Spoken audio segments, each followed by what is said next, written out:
ভিডিওতে আছে 3টা পার্সেল আনবক্সিং। আমার ফাইনালি বানানো গোলাপ জামুন, চেন্নাইয়ের অসহ্য গরমে আমার ছোট্টর কাহিনী, আর আছে একটা কিউট মোমেন্ট।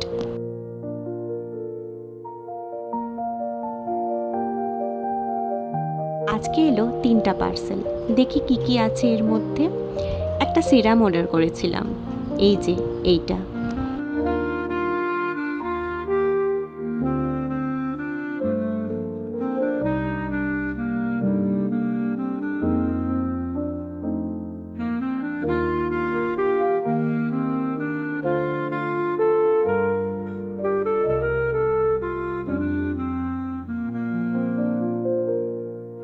তারপরে ফ্রিজের জন্য এক্সট্রা ট্রে অর্ডার করেছিলাম এগ ঢুকিয়ে রাখার জন্য।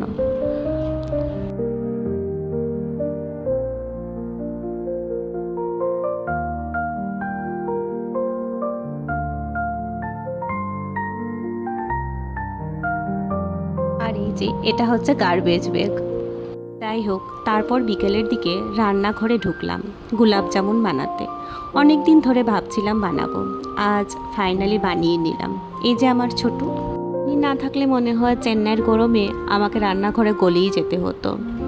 যাই হোক, ইনি থাকার কারণে আমার অনেকটা রান্নাঘরে থাকাটা ইজি হয়ে যায়। এদিকে দেখতে দেখতে আমার গোলাপ জামুনও রেডি। আর বলতেই হবে, গরম গরম খেতে অসাধারণ লাগছিল। তারপর আমি একটু বেরিয়েছিলাম স্কুটি প্র্যাকটিস করতে। ধীরে ধীরে কনফিডেন্সটাও বেড়ে যাচ্ছে আমার। ফিরবার সময় দেখলাম বাবা আর ছেলে মিলে মাঠে খুব দৌড়াচ্ছে। যাই হোক, তারপরে 3জন মিলে ঘরে আসলাম। ঘরে এসে ছেলের সাথে একটু খেললাম। আর এইভাবেই শেষ হলো আজকের ছোট্ট দিনটা। ভিডিওটি ভালো লাগলে একটা লাইক করে দেবেন।